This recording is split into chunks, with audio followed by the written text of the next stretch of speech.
myself a promise. I won't quit, keep going till I got it. I won't give up till I'm on top. Yo, no, I ain't the type to give up. If I do something, man, I do it till I get what I want. I turn a business out of nothing into something I love. I got a poker face, but honestly, I'm not one to bluff. I flip a switch, never miss, man, I always stay up. Don't let them see you, bitch, always have a plan to stay tough. This life ahead of you ain't easy, it was built to be rough. But that's what makes a personality, is tragedy, bruh. So keep your head on your shoulders. Now we ain't out here moving rocks, we out here moving. Yo, what is up? It's me, Key, and we're back. We're in the building. What's another episode of the 7200-second podcast? I got my guy, Coach Donte, in the building. Coach, what's going on, man? What's going on? Happy that we is back, man. It's been just one Tuesday, that we missed after the 50th episode. So, happy to be back, and let's get rolling. Oh yeah, this week opening day for MLB is here, ladies and gentlemen. MLB is here. If y'all are baseball fans, if y'all have not yet got MLB The Show 23, it did drop today. I'm gonna go play it right after we finish this. I'm gonna go test it out later. The coach is already playing it. So he's already playing it. But let's get down to the nitty-gritty of things. We're gonna start with some NFL. Not really big on NFL yet until the draft starts. We'll probably do a mock draft later on in April, like in the middle, right before the draft starts. We'll probably do one, a group up here, just us, me and you. But Lamar Jackson, he requests a trade. Did you see this coming? Yeah, I definitely seen it coming. If they didn't want to give him this money, I definitely seen it coming. Other than that, a lot of teams coming out and saying they don't want him, pretty much. But it's going to be somebody out there that's going to gamble and that's going to get him. He's clearly unhappy that the organization is not going to pay him. And you heard it on the when Harbaugh was talking to the media that Lamar Jackson pretty much shot everything down and said it wasn't true, that he wanted to be traded. So it seems like the Ravens not going to pay him his money as of right now. Still a chance, they could pay him if a team does gamble on him, does gamble to try to get him. Will they match the offer sheet? That remains to be seen. But right now, he requested a trade, and I think it's going to be some teams gambling on him. Now, the Colts is one of those teams who maybe could be in line to get Lamar Jackson. Do you think Lamar would fit with the Colts? I think Lamar Jackson, as long as you put the offense around his skill set, I think he can fit with anyone. As long as you cater to his skill set, as long as you cater to what he can do, and use his ability and what he can do to the advantage, and put the offense around him, I think he can work for any organization. Well, they said Washington would be a good other move for him. I know with the ownership possibly changing, possibly Josh Harris, who owns the Sixers, and the Devils are in a bid for $6 billion to buy the Washington Commanders. Also, Magic Johnson is in that group as well. Josh Harris can't get the Sixers right, but he want to buy the dang on Washington Commanders. But we'll see how that goes. But Lamar Jackson in Washington, I could definitely see that because one, he has running back. He wouldn't have to run as much. Two, he has weapons to throw to and Terry McLaurin and Jahan Dotson on the other side and the tight ends. So, Washington does make a good fit, but they're set on Sam Howell, and they got Jacoby Brissett. So we do not know what is going on. But AP, what's going on? He says, do you feel that the Ravens are trapping Lamar from leaving? You say what? Do I see Lamar Jackson? Do you feel like the Ravens are trapping Lamar from leaving? Nah, I think they just trying to find the best deal for him. If Lamar Jackson, the Ravens got all the leverage though. Lamar Jackson doesn't have the leverage, so they can keep him there as long as they want to, as long as they get the right compensation for him. But as he can talk to teams, and if teams want to offer Lamar Jackson,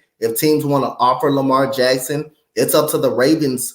They gotta match the offer sheet within the 5 days that he signed. So at the end of the day, I don't think a team is gonna. I don't think they're trapping him.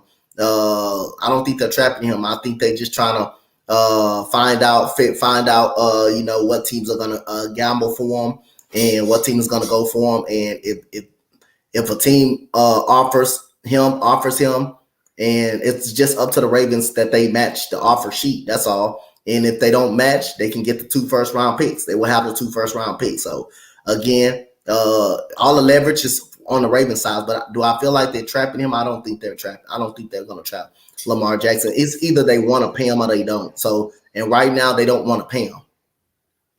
I mean, they talking, oh, we gonna get a deal done. We gonna get a deal done. All this talking. And I feel like if y'all wanted him really here bad enough, y'all would have just paid him already. But I feel like the Ravens are going to tag him again next year if he stays.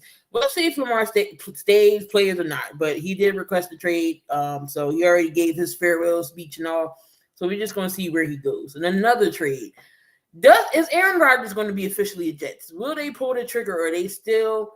I know it's an issue with they want somebody back in return, the Jets, and I know that's what's the issue and the holdup is. Do you still see Aaron Rodgers going to the Jets? Or if they don't get this deal done, will he retire? What do you think? Is he still going to the Jets? He's going to retire. He's going to retire if they don't get a deal done. He's not playing in Green Bay next year. He's not going to play in Green Bay. There's no chance that he's playing in Green Bay next year. Jordan Love now gets his opportunity. I think they're going to get a deal done before the season start or before training camp start. They will get a deal done. Because that was the issue. I know the Jets wanted something back in case Aaron Rodgers was to retire or not play after the season. So that's the only issue and holdup is, Jets did sign some pieces over there. I feel like they are a quarterback away in that system. Their defense isn't half bad, so that offense just needs the quarterback because we all know Zach Wilson is not going to get done, and Mike White is going. 49ers situation. I think John Lynch went out and said that Purdy deserved to have a shot. Because I'm not sure if Trey Lance is ready, but we don't know when Purdy's going to be ready by the time the season starts. So that's definitely going to be interesting. The quarterback situation over there in San Fran, but I think John Lynch is leaning over to start Brock Purdy. So what do you think about that? I think it should be a quarterback competition. I think it should be a quarterback competition. That's all I think. I think they both deserve a shot. I think they both deserve a shot. Brock Purdy proved in the 8 games that he played, including 2 playoff victories, that he deserves to have a shot.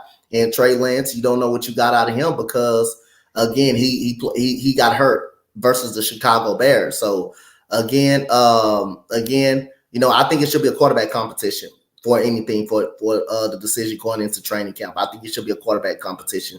They'll see who's the better guy. Yeah. Again, Brock Purdy gets hurt versus the Eagles. We don't know what time frame. I think they say about 6 months. That's just before the start of the season. And Trey Lance just probably recovering from a broken leg. So I think it should be a quarterback competition. I think it really should be a quarterback competition at that point. Yeah, you gotta see. You gotta see what Trey Lance can do. We all seen what Brock Purdy can do in those 7 games. He played great. Took the team on his back, did what he had to do as a rookie to get the job done. And then you got Trey Lance. Y'all moved up in the draft to get him. Now you got to see what this guy is working with and what he can do. So I agree with you. There should be a QB competition. Now, just today. Oh, that's right. Sam Darnold is out there. Jeez. It should just be Trey Lance and Brock Purdy battling for number 1 and number 2. Sam Darnold. Hold the clipboard. That's all they need to do. I totally forgot. Sam Donald just holds the clipboard. So number 1 and number 2 between Trey Lance and Brock Purdy, that's the quarterback competition. And Sam Donald backup, it's the third string back. It's just a backup. He's just a third string backup. So between those 2, that's who should be the quarterback competition. If they don't know who to play, who to start, I would prefer them to give Trey Lance another start because the reason why Brock Purdy is in a situation because he got hurt. That's the only reason Brock Purdy was even playing. But other than that, I think it should be a quarterback competition. Brock Purdy balled out, which made it a little more made it interesting, and it made it feel like, you know, this guy needs to be the guy. But I think in training camp, it needs to be a quarterback competition. The best man wins. Yeah, I agree with that. Just now today, the NFL now will let players wear number 0. And Calvin Ridley will be the first one to wear number 0 for Jacksonville. What do you think about the NFL letting players wear 0? I mean, it's all right. It's all right. It's fine. I don't have a problem with that. That's just weird. It's a jersey. It's just weird. We all know Primetime will have an issue with that. You already know what he said. 0 don't belong on nobody. But some other rule changes happened today too. They did propose the review for the pass interference and roughing the passer. Of course, that got shut down. They said no. Of course, they're not going to review that. NFL. Why would that be? Right, great. So Philadelphia amends the rule to permit the use of 0. Okay, so they approved the 0. Let me see. So to make adjustments of the play clock following an instant replay reversal consistent with other timing rules, Houston put in a rule to extend the replay officials' jurisdiction to allow for a review on failed fourth down attempts. What else changed? To change the definition of a launch to leaving one or both feet. To make a penalty for tripping a personal foul. To make a penalty for illegal handing.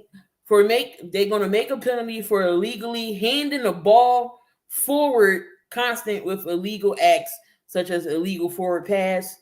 To make a penalty for illegal punts, drop kicks, or place kicks consistent with other acts. To prevent the offense from benefiting by an extension of a half, result of a foul. And to clarify the helmet against an opponent by removing the butt ram spear language from Article 8, incorporating these actions into permissible use of helmet. So these rules got implemented today. If Tom Brady was playing, they would pass it pretty much. What's going on, Matt? Still would like to see what Lance could do. What's going on, Donte? He on the Facebook side today. Let me see. So they approved some bylaws. Nothing too crazy. I'm just going through what they approved and what they didn't. But that's pretty much it. But they did say no to the review of the roughing the passer, which I think is crazy. Daniel, what's going on, man? So Matt LaFleur is not expecting Jordan Love to be Rodgers 2.0 when you can't. He's not going to be He's not going to be Rodgers 2.0. You got to see what Jordan Love could do. Again, you moved up to get Jordan Love. Now is his time to see what he can do. What do you think Jordan Love can do in his first season as a starter? I'm gonna go with MIA. You know, I don't know. I don't know what he could do. I only know that what he can get on the field. I seen him play his short time with versus the Philadelphia Eagles. You know, I seen him play at that time, and I seen him play a game against the Kansas City Chiefs where he did terrible against Kansas City, but he came in, he lit it up against you guys. So he got some good traits, he got some terrible traits. Showing a little bit of inconsistency, but we'll see when we get out. When he get out there, it doesn't look too good. The roster doesn't look too good as of right now without Aaron Rodgers, without Allen Lazard and stuff. I think they're gonna need to get some receivers in now, tight end in now that can be a pass catcher. But other than that, we'll see when it comes out. The judge is still out on Jordan Love. So the Falcons have officially named Desmond Ridder as their starting QB from head coach Arthur Smith.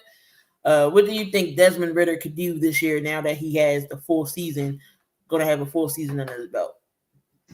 I say again, he shows a little bit of inconsistency. He can make some good plays, but he also can make some terrible plays as well. And the Falcons were kind of competitive this year, man. They were kind of look competitive this year, better than I thought they were. But if he can not turn the ball over, if he can read the defense the right way, make good decisions with the football, I don't care if you can be a game manager at all. As long as you're not putting the football in harm's way, then that's fine. Then that's fine with me. I can take that. But I think he can do pretty okay. I think he's gonna do okay. Not the greatest, not good. I think he's gonna be fine. I think he's gonna be okay.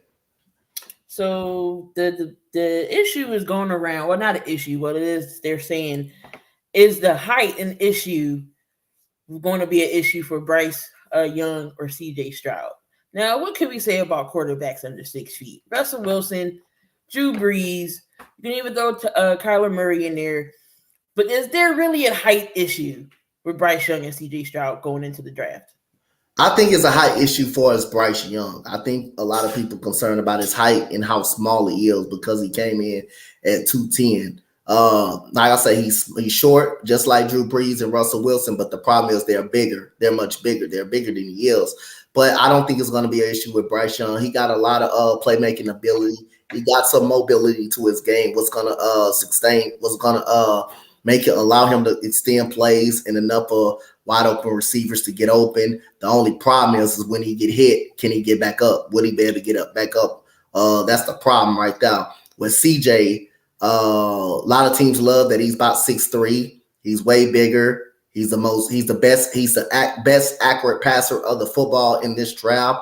He's the better pure passer, but Bryce Young can pass the hell out that ball too. CJ Stroud just a better passer, but Bryce Young, to me, is the better overall player, and he's the better overall player in this draft. So I don't think the height will be an issue. I think the weight, and him taking a sack and him, getting up against bigger and stronger and faster guys in the NFL, that's the issue. But I think for us, his on the field talent, no way you can deny that he's the best quarterback in this draft. Yeah, like I don't see a height as an issue. If you can go out there and play basketball, if you go out there and play football, you go out there and play football. Again, look at Drew Brees, look at Russell Wilson. The height wasn't an issue there, and they Super Bowl champions. So there's a little bit that's going on in the NFL. Again, nothing too crazy. I know they're talking about Justin Herbert possibly getting his contract negotiations, him and Joe Burrow, and I think Jalen Hurts. They kind of are opening up to starting that. So we should see some contract extensions, some big paydays for these quarterbacks, which they all three deserve. Will Austin Eckler be a Charger by the time the season starts? That's to be known because he did open up for a trade. So let's see if somebody takes the bait on him, or will he get traded on draft day? Do you think that's still possible? Who for who? Justin Herbert? Austin Eckler. I still think it's possible that he gets traded. Yeah, I think it's very much possible. Offensive line gonna hurt Bryce. Y'all got some offensive. We improved on the offensive line.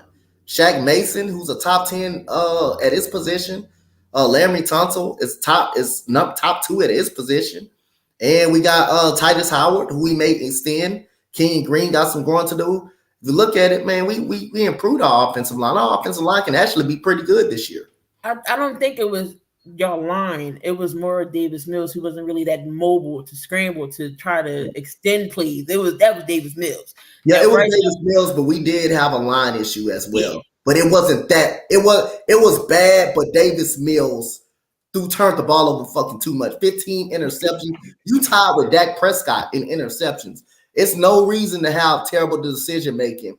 Even it was times that he had a clean pocket.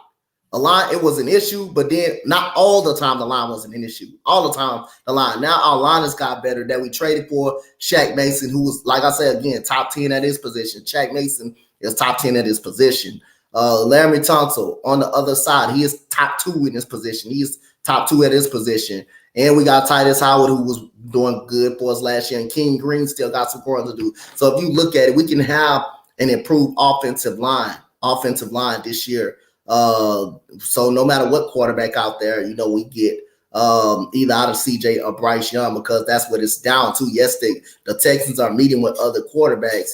Will Levis and all of them, they're meeting with them because, that's their job. It's their job to evaluate other quarterbacks and stuff like that.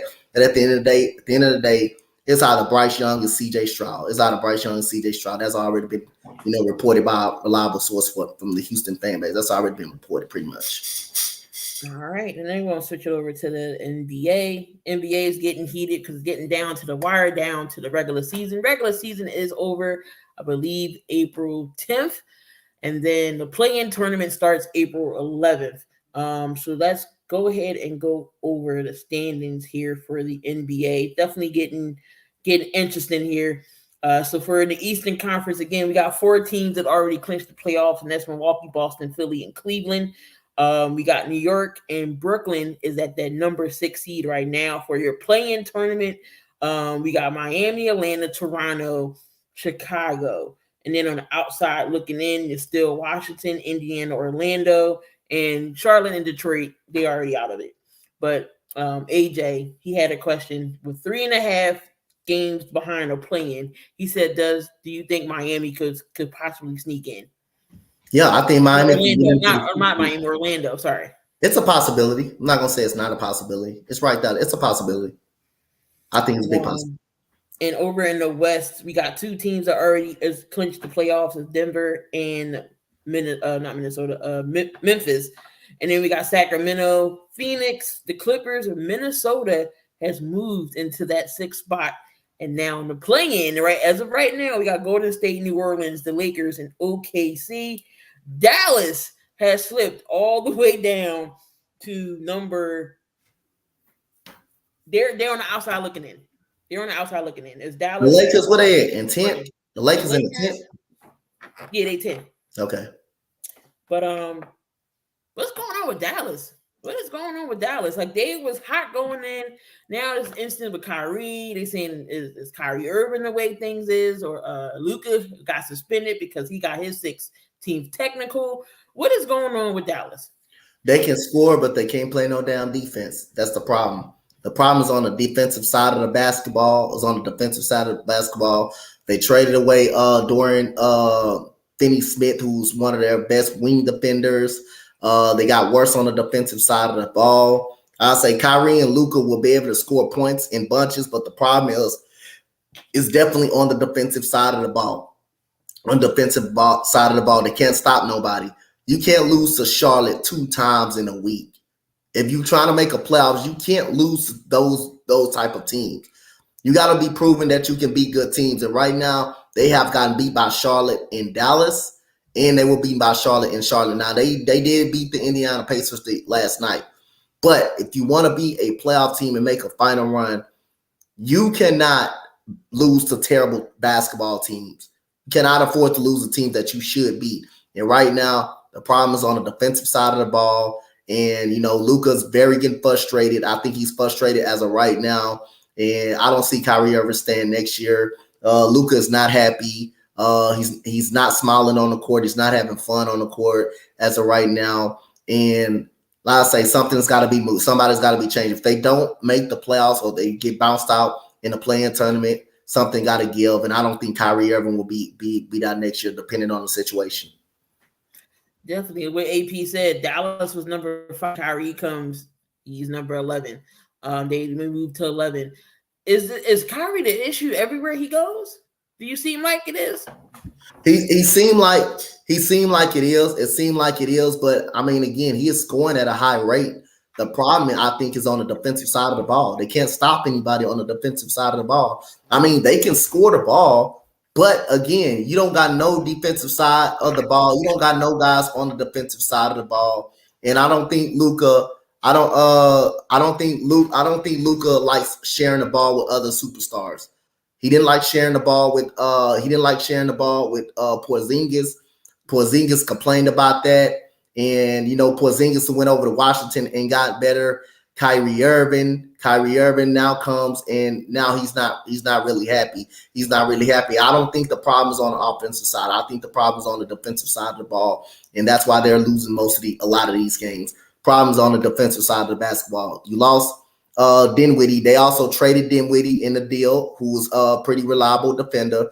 Dorian Finney-Smith, they also traded him. They also traded him. So those are 2 defenders that are really actually good. Jalen Brunson, but we've been knew that he was walking, so he's not even in the inclusion no more. He didn't even give Dallas a meeting. He just walked because his dad, is an assistant coach for New York, so it was not a question that he was going to leave. he was going to lead Dallas. He was going to lead Dallas. So I don't blame him. I don't blame Dallas, for him leaving or them. He just wanted to leave. He just didn't want to be there. I'm not going to say he just didn't want to beat out no more. He just decided to move on without getting them the meeting. So again, the problem is definitely on the defensive side of the basketball. So and when I look at their scoring, they score a lot, man. They put up a lot of points when they play.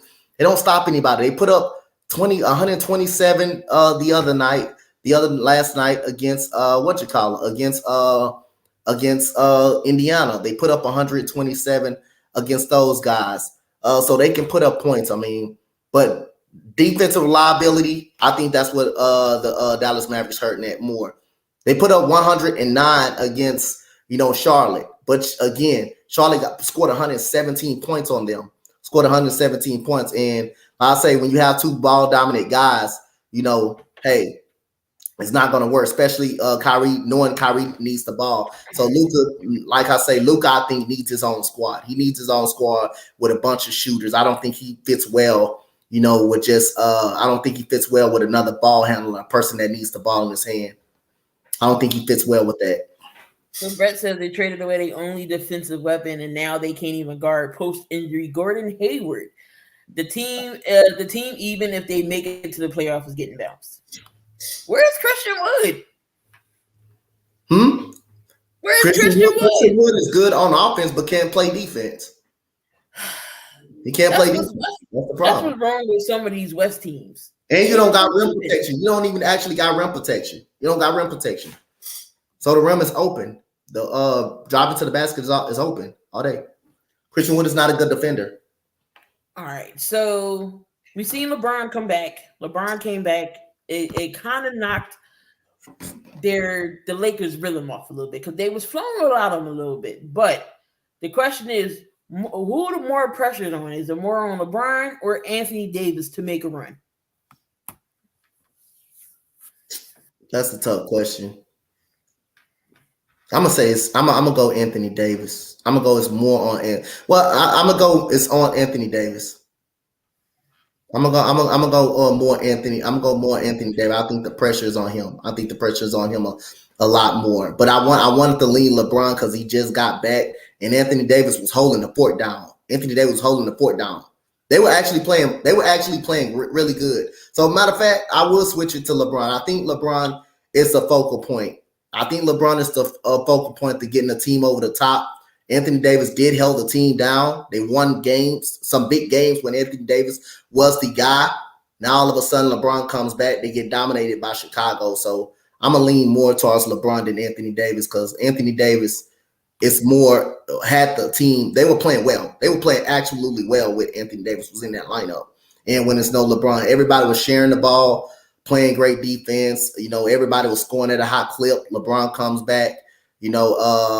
All of a sudden they get smacked by the Chicago Bulls. So, I'm gonna have to lean more than I'm gonna have to lean more Anthony. I'm gonna have to lean more than LeBron.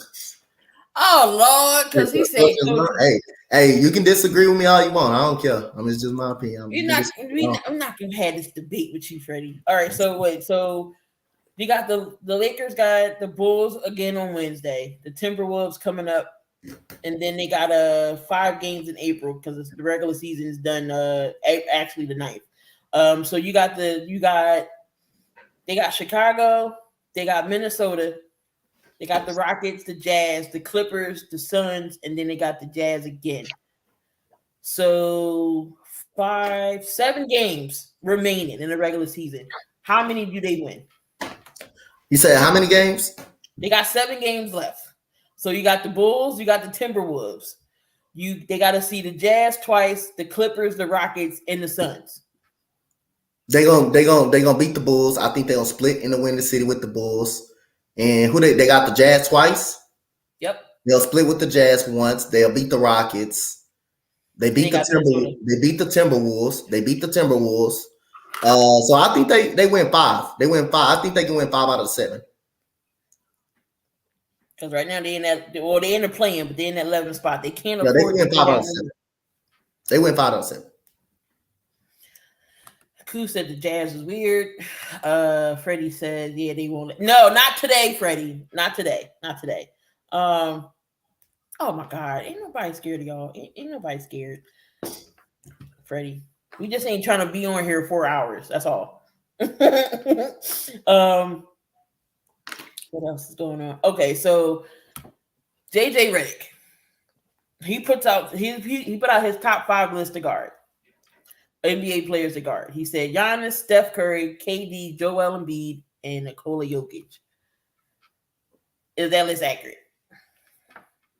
You said, what was the list again? Giannis, Steph, KD, Joel, and Nikola Jokic. Giannis, Steph. You said hardest to guard? Hardest to guard. Giannis, Steph, KD. It's accurate. They all hard to guard.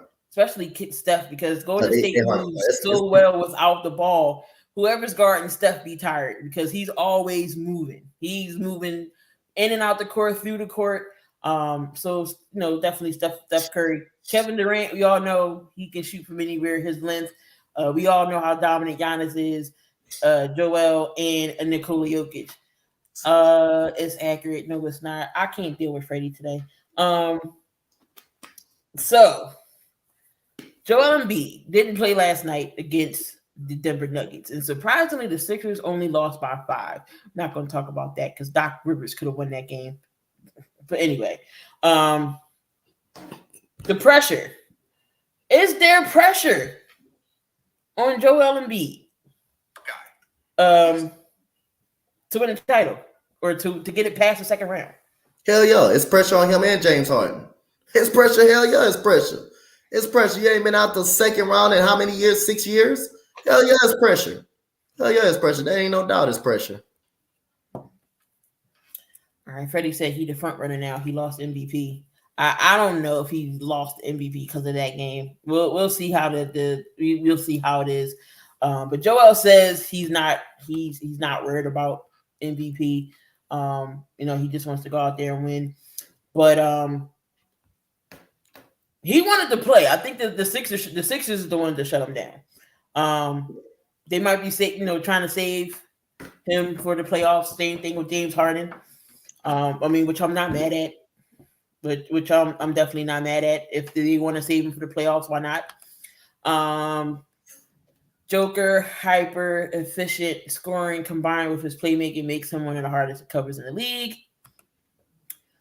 This might be Embiid's last year in Philly. Philly would riot if that happened. The only player in the NBA history that won it in this 14 games.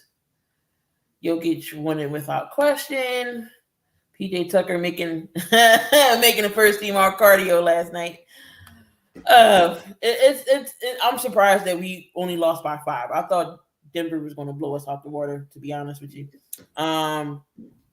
Well, speaking of, I wanted to bring up one thing since we bring up all the slander about everybody bring up all the slander about Nikola Jokic and want to test how good he is and say if he's that good, why this man can't get past the first round? Why he couldn't beat the Golden State Warriors? If he's already, why is he winning MVPs and can't get past can't win a championship? We got to say the same. We got to hold that same energy around Joel Embiid too.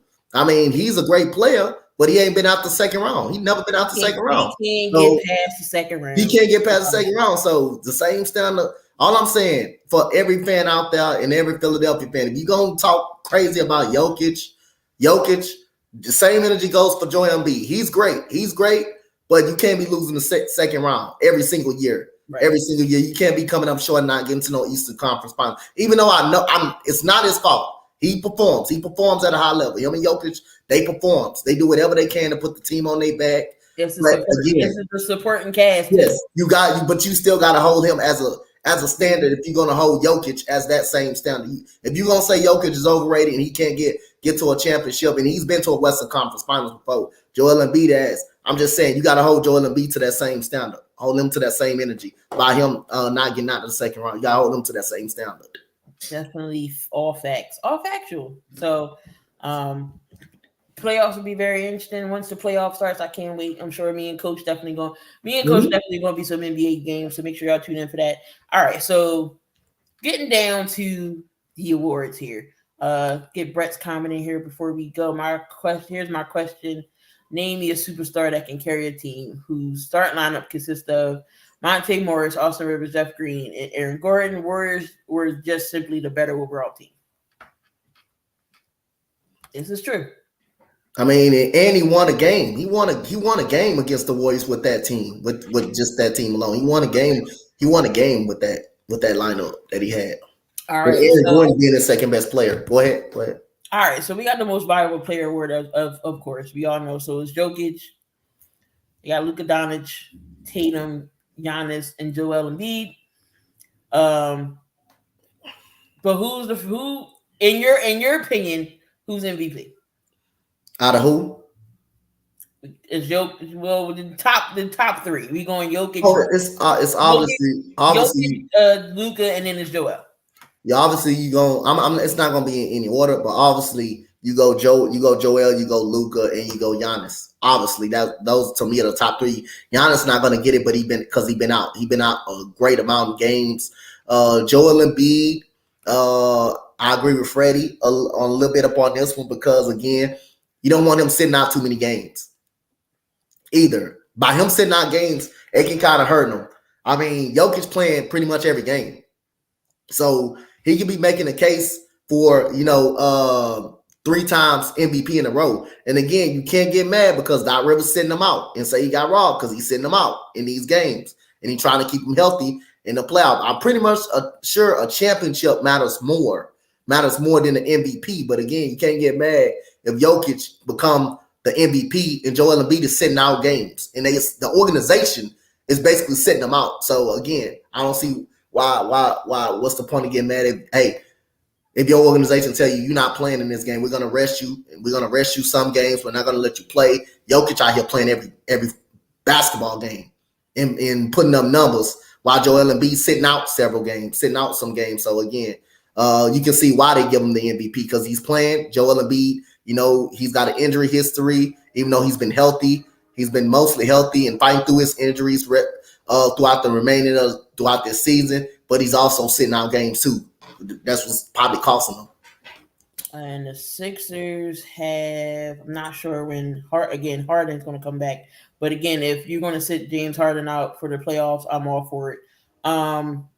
They don't play today, but tomorrow they do play the Mavs. So to tell you how many games what's the remaining schedule left for Philly. So they got Dallas, they got the Raptors, and then they got the Bucks, the Celtics, who we're going to lose. We get the Heat, and then we got the Nets. We can't be Boston. We can't be Boston. We might come run with Boston. I mean, not Boston, the Bucks, but we can't be Boston. We can't be Boston. Anyway, rookie of the year, you got Pablo Pincheiro, Benedict Mathurin, Jaden Ivey. Oh, Pablo. That's no question. Pablo won that. Got that. He's winning rookie of the year. Averaging 21.2 points per game, 6.9 rebounds. Pablo is doing it up. Benedict Mathurin's also they doing good too. Jaden Ivey and Benedict Mathurin is good too. But Pablo, Pablo's been consistent all year. He's been really good all year long. Defensive player of the year, Jaren Jackson Jr., Brook Lopez, and then you can put Giannis in the mix there. Who wins defensive player of the year? Jaren Jackson Jr. Jason Williams not in the top 3. Now, y'all know OKC don't get no love when it comes to awards. Cool.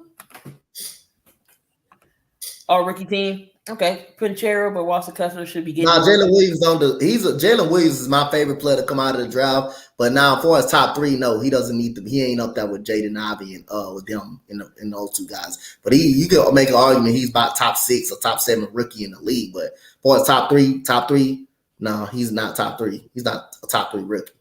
Jaren Jackson Jr. is averaging about 3.2 blocks per game, elevating the Grizzlies' top defensive rating. And he's added 16.8 points per game. You can say Brook Lopez, both him and Giannis has been doing pretty good on the defensive side of the ball. 6th man of the year: Westbrook, Malcolm Brogdon, or Jordan Poole. That's tough, man. I'm gonna go with Brogdon. I'm gonna go with Malcolm Brogdon. Brockton has been balling off the bench for the Celtics. I don't want to go with Jordan Poole. I don't want to go in Jordan Poole. I know that it's obviously they're gonna give it to him. They may even give it to him because how much he lights it up coming off the bench. But I'm gonna give respect to Malcolm Brogdon. I'm gonna go Brogdon. Most improved player. We got SGA, Halliburton, and Lauri Markkanen. Lauri Markkanen is the right answer. Lauri Markkanen is the right answer. It's the right answer. It's the right one. But Tyrese Halliburton. I feel like SGA is too good to be on most improved. I just feel like he's too good. He's too good to be on most improved. Halliburton did step up his game this year. Yeah, Halliburton stepped up his game a lot for his first full season. We already knew what SGA was, how good he was coming in. But I'm gonna go with Halliburton. But Lauri Markkanen will be the choice. Right choice will be the actual choice. No actual choice. Coach of the year. So they give it to Joe Mazzulla, Jacque Vaughn, or Willie Green. Mike Brown ain't in there? This is probably not an updated list, but I'm going Mike Brown. I'm going Mike Brown. He turned that Kings team around nicely. Yeah, I'm going Mike Brown. Let me see if there is an updated list. Hold on.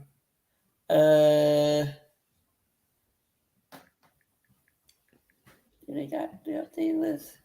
Okay. So they got no, that's not updated. That's through December. I need an updated list.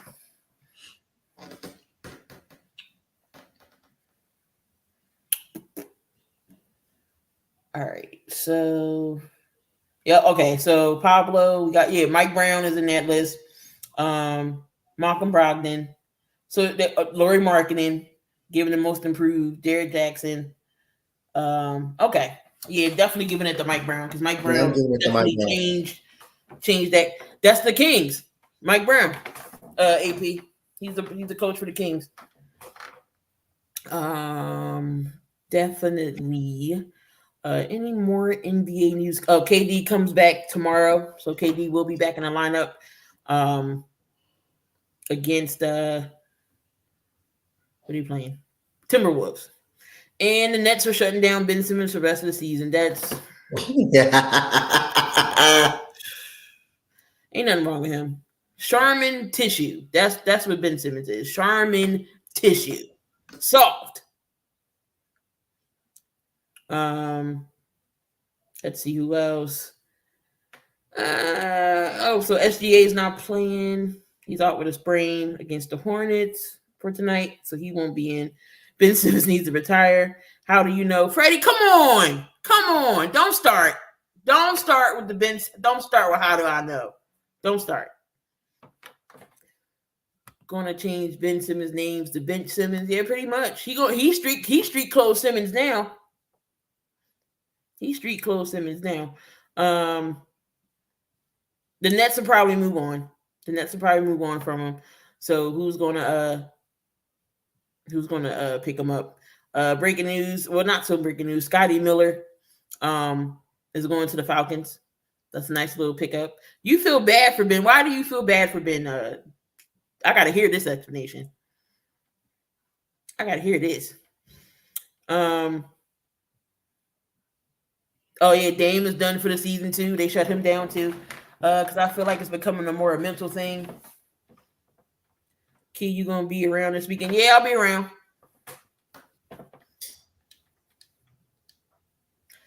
Yep, I'll be around.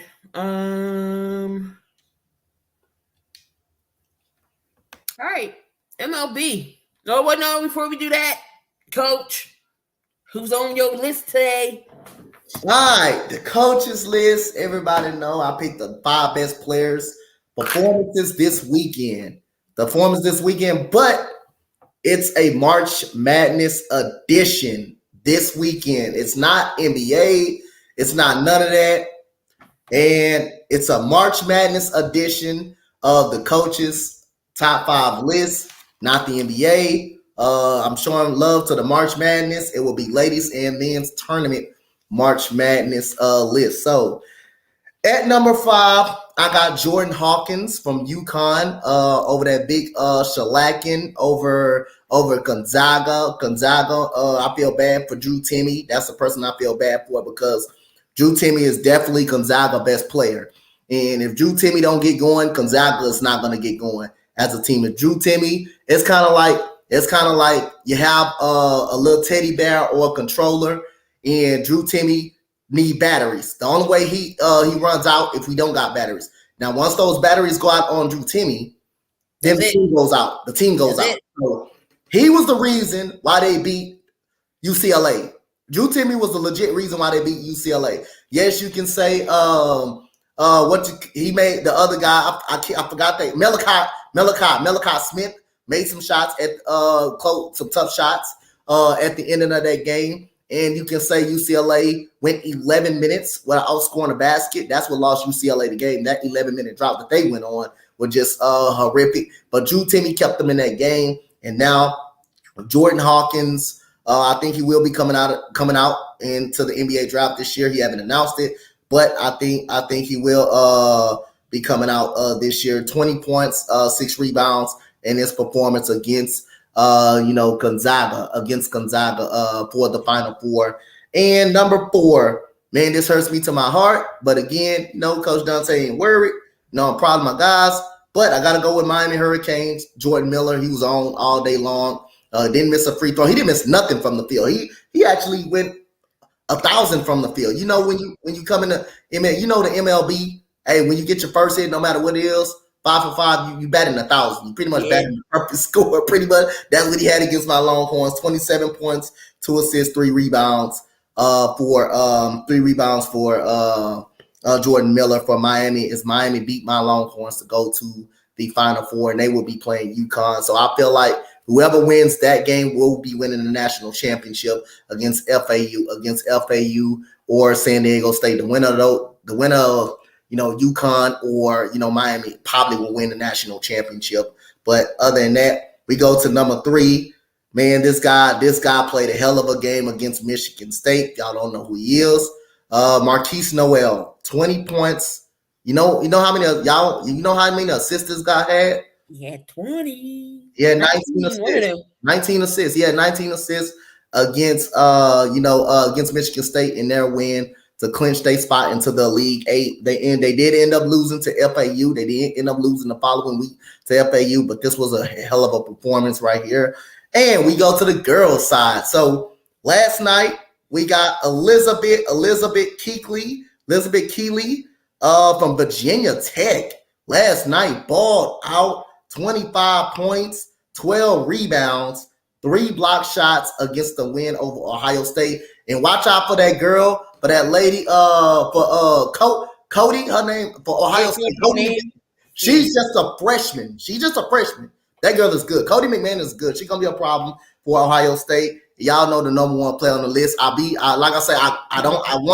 was a grown man triple dub. Caitlin Clark. I avoided this lady for several weeks because I know she can be on the list every single weekend. Key knows this. Key be saying Caitlin Clark on the list. I be saying, I'll be trying to get some respect to somebody else because she can literally be on that every week. She can literally make the list every single week. But I look at other ladies and see who's doing well. But you cannot, for this performance, think the first time since 1983 they've been in the Final Four. That's a grown man triple dub. And man, when I'm saying the Steph Curry of ladies basketball, but not just passing, rebound, and shooting it from the logo. My reaction against when they played Louisville the other night, man, that girl shot them on part of the game so bad. Louisville was up. Louisville got off to a hell of a start. Van Lit, she's a dog too. She got off to a hell of a start, but damn, Caitlin Clark shot them in the game, and they shot them out. And you start seeing Marshall. All of them other girls shoot the basketball so well. Caitlin Clark, 41 points. This is the first time a lady had a triple-dub in the NCAA tournament. Caitlin Clark. You said don't forget about Aaliyah Boston. Yeah, but Aaliyah Boston was about Aaliyah Boston, but Caitlin Clark. Caitlin Clark. I feel like Caitlin Clark and Elizabeth was better. They were better on that night. Caitlin Clark, 41 points, 12 assists, 10 rebounds. 10 rebounds. The first girl to have a triple-double in the NCAA tournament. That was the first girl. So that's the coaches list. This was the March Madness edition list right here. So that's my top 5. Caitlin Clark, Elizabeth from Virginia Tech, the big girl from Virginia Tech, big 6'6" girl, and Marquise Noel from Kansas State. And you have Jordan Miller, who is playing UConn for the Final Four, and Jordan Hawkins for UConn. So those are the Coach Donte top 5 lists for the March Madness edition. All right, speaking of March Madness, we're just going to segue our way into March Madness. Final four teams. The final 4 teams are left here in the women's and the men's side. Some NCAA news. NC State Smith, he's leaving the Wolfpack and he's going to enter the draft. Traquavion Smith, he will go to the draft for NC State. Yep. Who else is leaving? Caleb Love is entering the transfer portal from UNC, so he's leaving. Wheeler from Kentucky. Yeah, he enters the transfer portal. And Oregon, Khalil Ware, he's going into the transfer portal as well. Okay. But let me get your thoughts on that game before, the Creighton game with San Diego State. Was that a foul? Do you call that at that time of the game? 1.2 seconds? I'm not mad at the call. I think he did throw him out of proportion. I think he did blow him out of the rhythm at first. So I'm not mad at the call. It was a foul. I would say it's a foul. But again, I would not say that call came down to the reason why they lost the game. A lot of people saying Creighton got robbed. No, the hell they didn't. If they made shots in the game, and then struggled from the field, it wouldn't have came down to that. Creighton shot the ball poorly the whole game. Their best shooter, one of the top shooters in the country, Baylor Shireman, he normally from breaking Villanova's back and breaking everybody else and shooting the ball well. Where was he? He didn't show up. He didn't shoot the ball well. Trey Alexander didn't shoot the ball well. Ryan Nembhard didn't play well at all. So it was a shooting offensive struggle for them. So that call didn't lose them the game. That call didn't lose Creighton the basketball game. So it was a foul. But again, if they wouldn't have called it, I wouldn't be mad. But if I wasn't mad that they didn't call it, they called it because Creighton, that game shouldn't have went down the stretch like that. And San Diego State is a hell of a defensive squad. They're a hell of a defensive team. They probably ain't gonna do too much on offense, put up many points, but they know how to shut an opponent down. So again, I don't think Creighton got robbed. I think Creighton did not play well. They did not shoot the ball well at all. And it shouldn't have to came down to that shot right there. And at the end of it, came down to that foul call. And at the end of the day, you don't put yourself in that position for that to happen. You don't put yourself in that position for that to happen.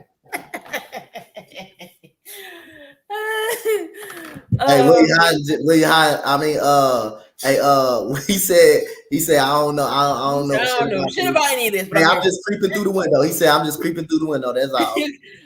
So their final 4 for your men's is FAU, which is a surprise, a number 9 seed, all the way down to the final 4 against San Diego State.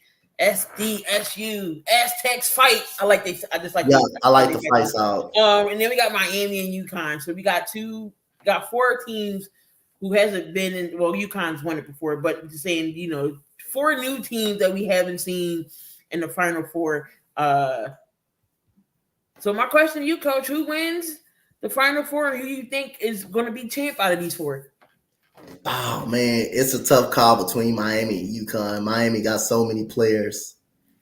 All right, they got so many good Isaiah players. Wong, they got Nigel Pack. Yep. Nigel Pack. You know what? I'm gonna go out on a limb. I'm gonna take Miami. And I'm gonna take I'm gonna take Miami, and I'm gonna take San Diego State. And I think Miami wins the national championship. Oh, snap. Miami, the Hurricanes back on top of something, because they haven't won anything in a very long time, whether it's football. Both Miami teams had the men and women's in the tournament, and they kind of went kind of far. But Miami girls got knocked off. You know what? I'm gonna take Miami too to win it all too. That's very interesting.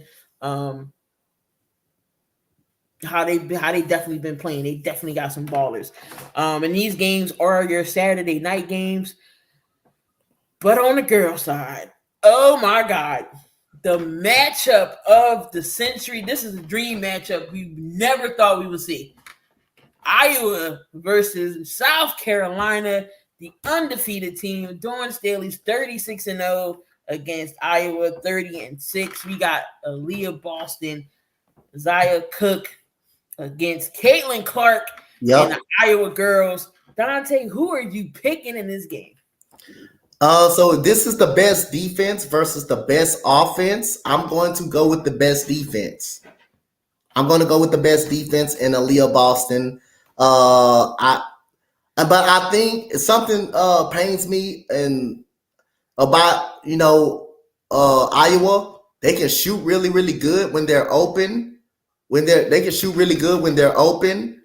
But I got to go with the proven. And I'm going to go with the South Carolina Gamecocks to get to another national championship. So I'm going to go with, I think they're going to slow Iowa down. You got a rim protector, and a scorer in Aaliyah Boston. Well, you got two of them and Cardoso as well, but they play good perimeter defense. And again, if this game turns into a fast-paced game, I think Iowa got an advantage. But if again South Carolina can slow the game down, I think South Carolina wins this game due to their offensive rebounding and their ability to force turnovers and play defense. This game is going to be like Maryland. Maryland, what they did yesterday in the first half a little bit before South Carolina just took over the game. They stayed away from the outs. They stayed away from the inside. They shot the ball pretty well. If you can do that, if Iowa can do that, shoot the ball and not have to go inside, Iowa's probably winning this game. But South Carolina and Dawn Staley is going to tell them to attack the basket. They're going to get you in foul trouble. Yeah, that's what happened last night. Diamond Miller, she was in foul trouble. We seen what's her name, Marbury. She fouled out. Yep. It was another girl. It was Sellers. She was in foul trouble. Yeah, Cheyenne Sellers. Yep. So they're gonna take it to the rack and foul you out. And South Carolina is so dang going deep when it comes to their bench. Everybody who comes off that bench can play. Beal, you got Cook, you got Saxton. Don't forget Cardoso. She's 6'7". That's my favorite out of all the players. Even though Leah Boston is dominant, that's my favorite. Yeah, you put them two out there at the same time. Who was stopping Leah Boston in 6'7" and Cardoso? You can't. They get five offensive possessions. They get 5 offensive rebounds in one damn possession. Yep. So, and if South Carolina can shoot the 3 like they was last night, it's over. They shot the 3 very well last night. Also, this goes on Iowa behalf too. If they can shoot well too, because Maryland, they didn't start shooting well till late in the game. So if Iowa can make open shots, and not turn the ball over, I think they can be in great shape too. I think this has the potential to be a good ball game and a close ball game. But I gotta just go with you gotta ride the high hand. South Carolina, man, they're gonna get second chance opportunities. I think they're going to be big. They're bigger than Iowa.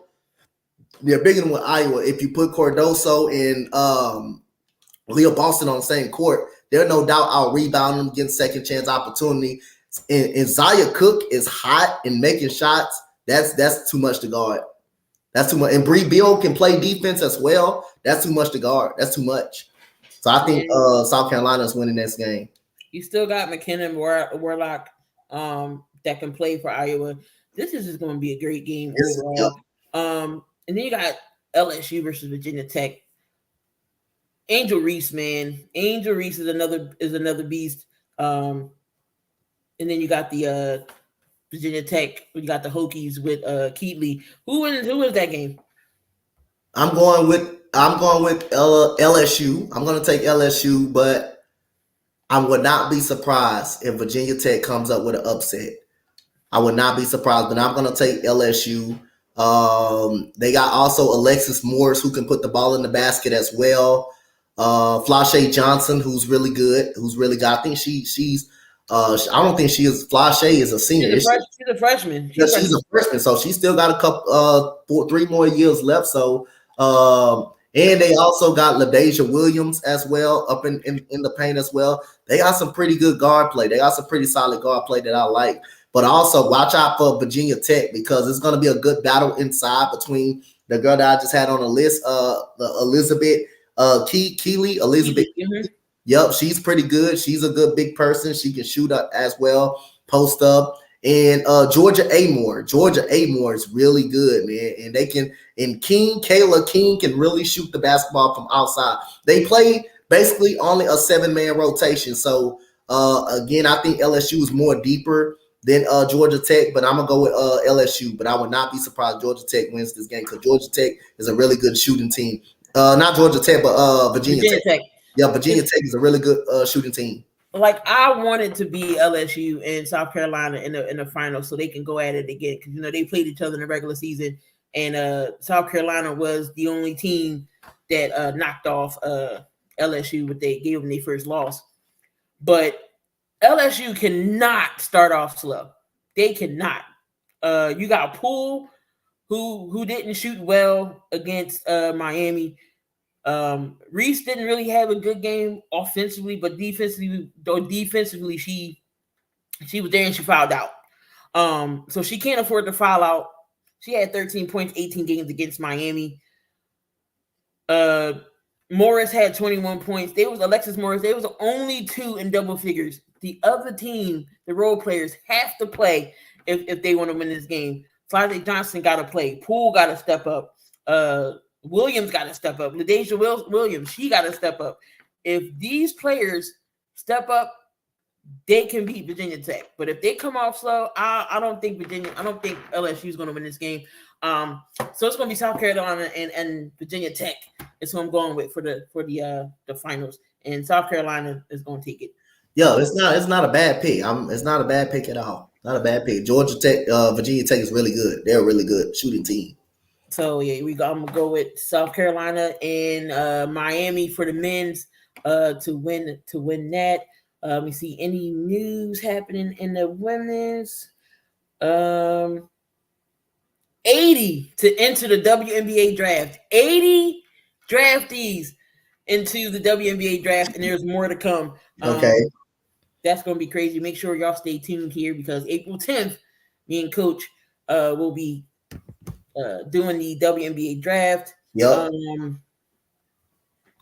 Nothing new. I mean, Caitlin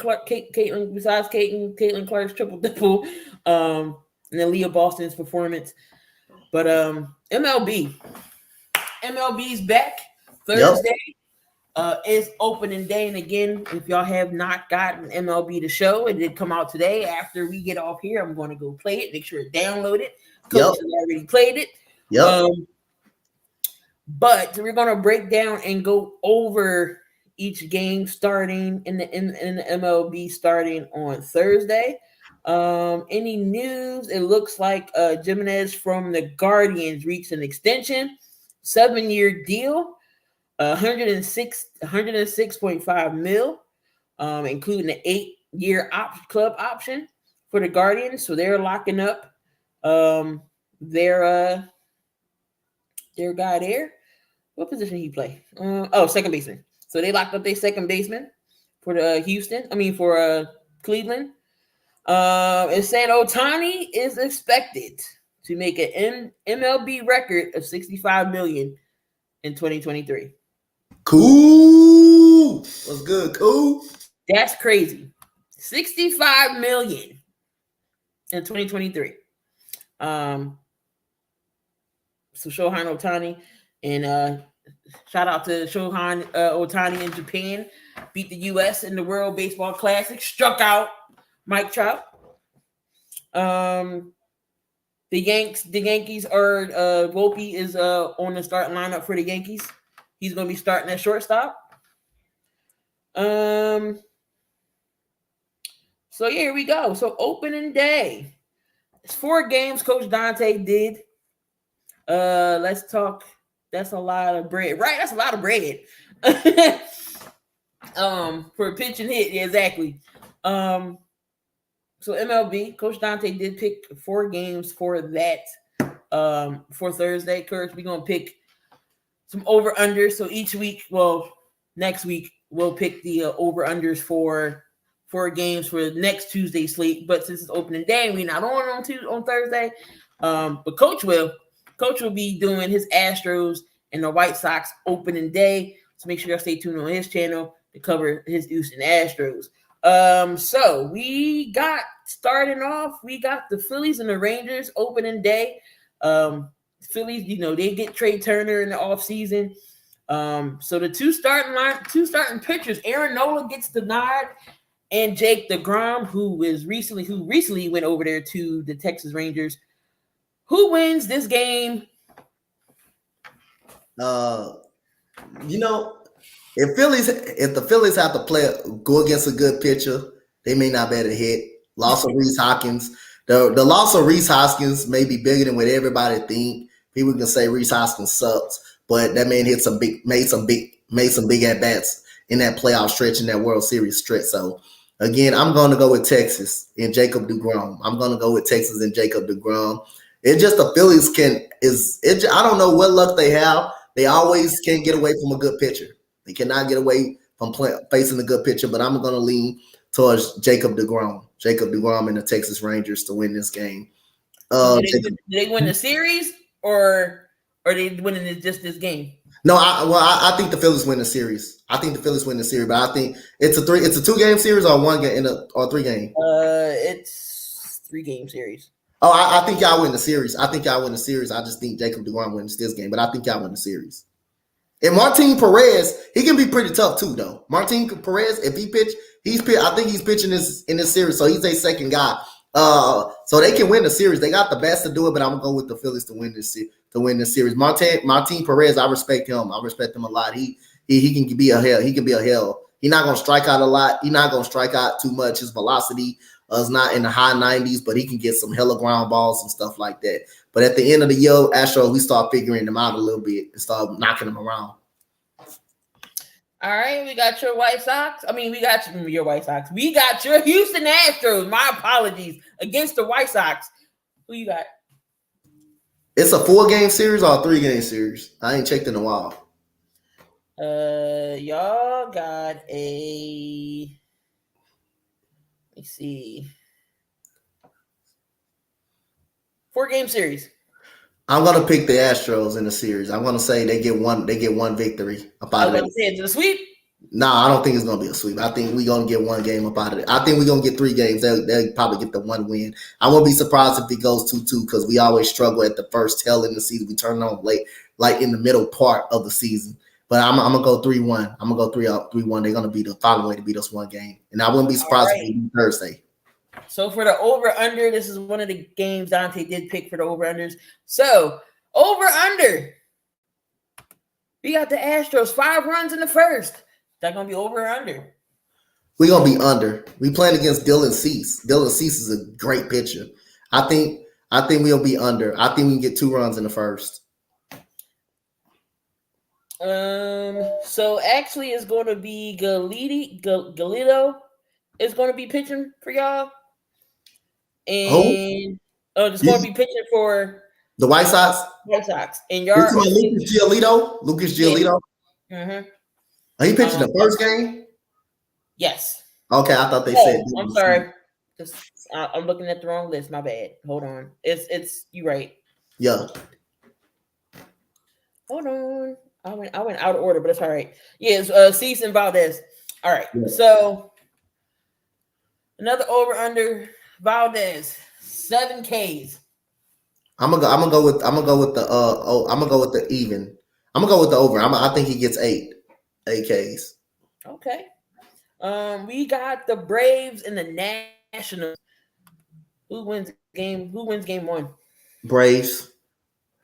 Yeah, that might be a sweep. Yeah, Nationals. They stink.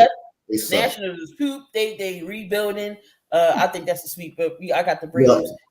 We got the Yankees and the Giants. We got Aaron Judge and what did the Giants get off season? Oh, they got Conforto Yep. and Wilson. But anyway, who you taking? You know what? I'm gonna go out on a limb and take the Giants to win the series. The Yankees pitching is beat up a little bit. The Yankees pitching is beat up a little bit. They're beat up a little. The Yankees pitching is beat up a little Still in bit. the chat. Don't let them hear you say that. Hey, hey, you can come on, Vic. Y'all can hear that all day long. Hey, that's what. Hey, the Yankees pitching is kind of iffy. They kind of iffy. They got the same batting lineup they had last year, and when they go against good pitching, hey, they can't hit it. But I'm gonna go out on a limb and say the Giants win the series. I think the Yankees will get a game, but I think the Giants win the series because of the pitching, the lack of pitching they got right now because of Rodon is kind of beat up. They got Garrett Cole and Webb starting in that game, and for the Yankees, and not for the Yankees, for the Braves in Atlanta, they got Corbin and Max Fried is pitching for the Braves. So you got the Oilers and the White Sox and the Red Sox are on the mound. Kyle Gibson is on the mound for Baltimore, and then you got Clubber. Who wins this game? I'm going for the Baltimore Orioles. They can have Kyle Gibson. Watch you be a different pitcher. Watch you be a different pitcher this year. Right? Watch you be a different pitcher. Watch. I'm telling you, you're gonna be a different pitcher. Watch. You got the Brewers versus the Cubs. The Cubs did some off-season deals. Yep. On the mound for them, we got Corbin Burns against Marcus Stroman. Who wins this game? I'm going for the Cubs. That's gonna be interesting. That might be that should be good. So we got the Devil Rays and the Tigers. Now the Devil Rays bringing back the Devil in the Rays. They only going to wear those, I think, Friday nights. I read somewhere. But the Tigers are going to have Rodriguez, and then you got McClanahan on the mound for Tampa Bay. Who wins this game? I'm going for the Rays, Tampa Bay Rays. Sugar Shane. You got the Oilers, not the Oilers. You got the Twins in Kansas City. And you got Lopez and Greinke starting for KC. Twins. KC still gonna stink. They won that World Series, and then after that, they was nowhere to be found. They were nowhere to be found. They fell off the face of the earth quick. So this is the second game coach picked for the over-under. We got the Mets and the Marlins, and on the mound is Matt Scherzer and Sandy Alcantara. So for the over-under, Mets 10 hits. Under. I'm gonna go under. I don't think they would hit Sammy Alcantara that much. About 10 Ks. I'm gonna say under. I don't think he gets 10 Ks. I think I'm gonna go. Right, so I'm gonna go 8. I'm gonna go 8. 8 Ks. Who wins the game?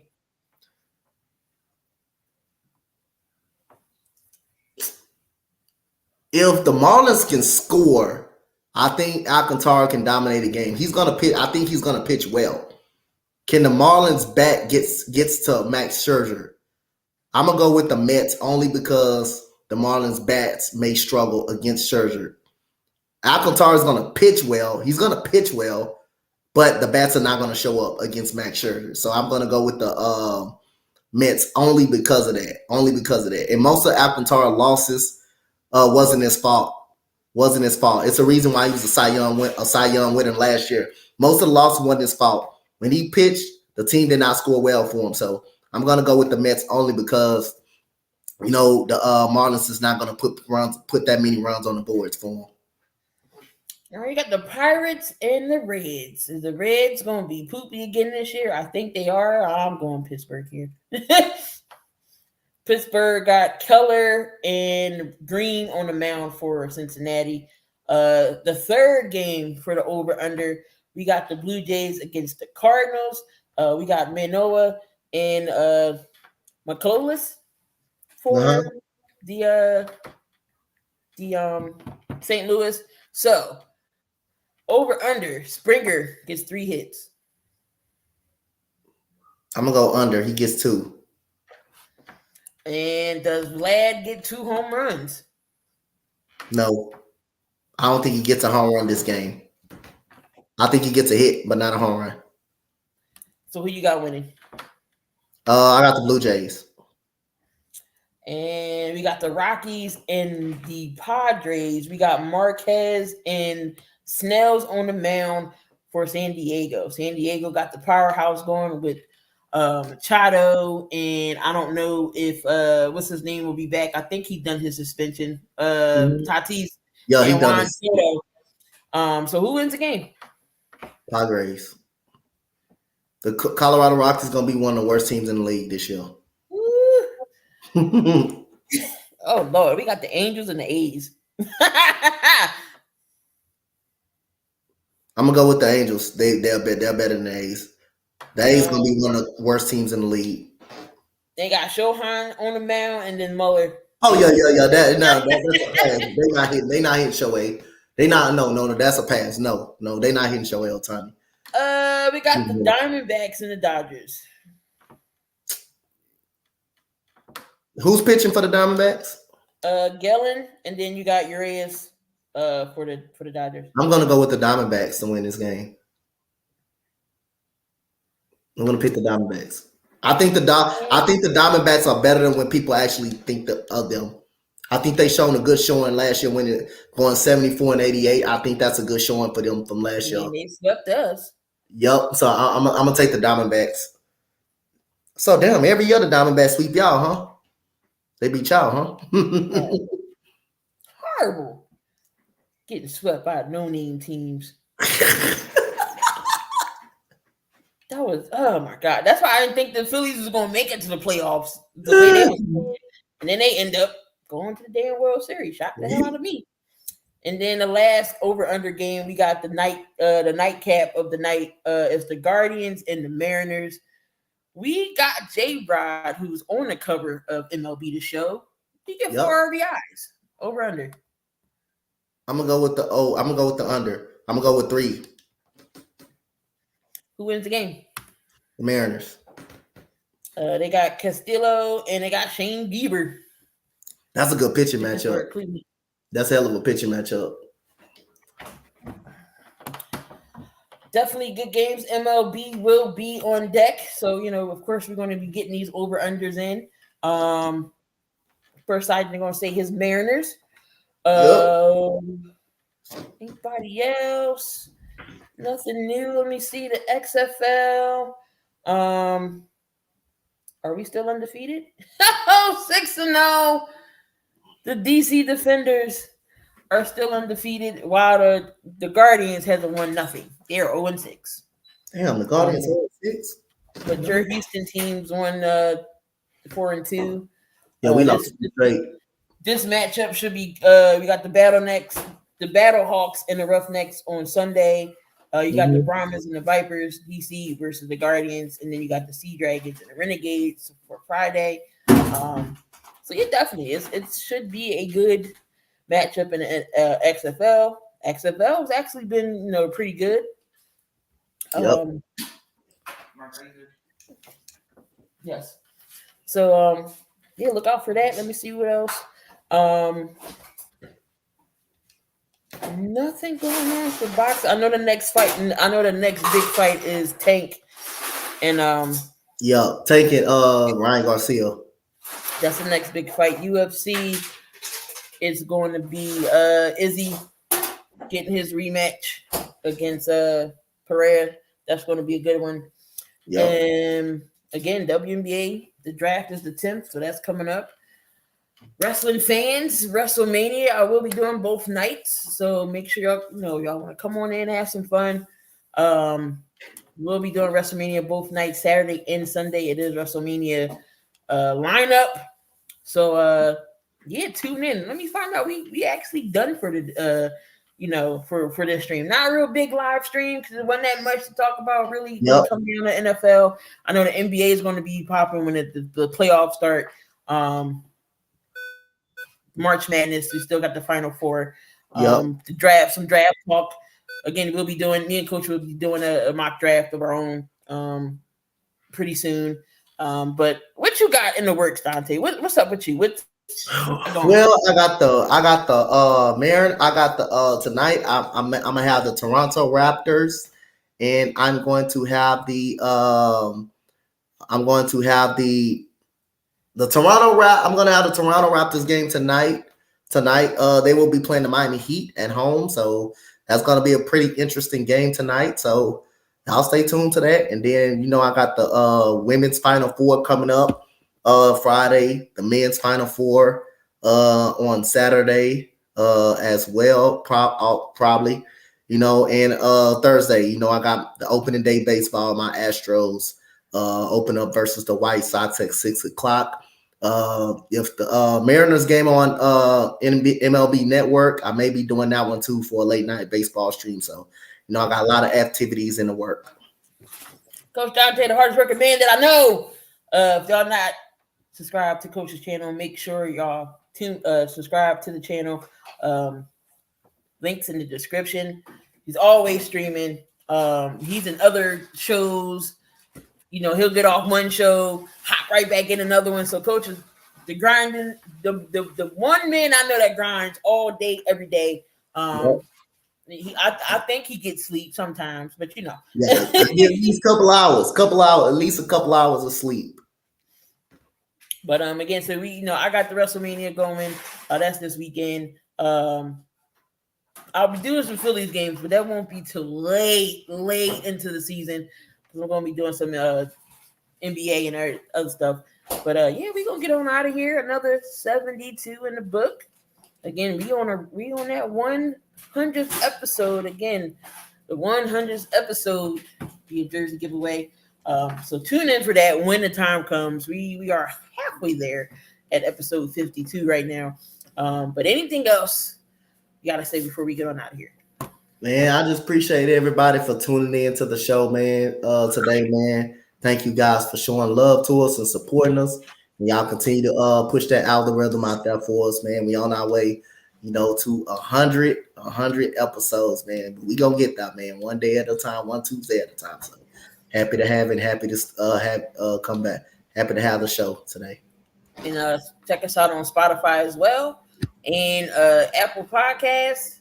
Amazon Music. You in the car, you in the gym, you want to listen to us on the audio side, make sure you go on there and follow us, leave us a review.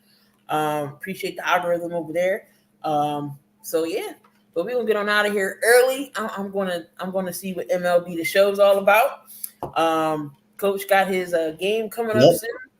No Jimmy Buckets tonight, so that game might go a little crazy. That might be Toronto's game. See other role players step up in absence of Jimmy Buckets. But we gonna get on out of here. Appreciate y'all, everybody down in the chat. Y'all already know. Appreciate y'all down to Freddie, Koo, AP. He's always in here. Cool. Appreciate y'all. Damian, Rob came inside you. Thank you.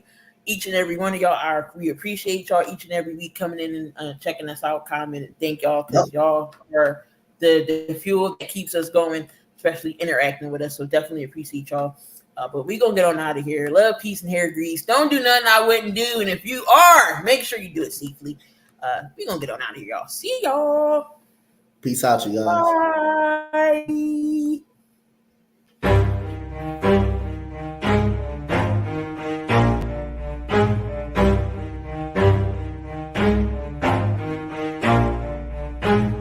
Never stop, I'll get it if I want it. Gotta make to myself a promise. I won't quit, keep going till I got it. I won't give up till I'm on top. Yo, no, I ain't the type to give up. If I do something, man, I do it till I get what I want. I turn a business out of nothing into something I love. I got a poker face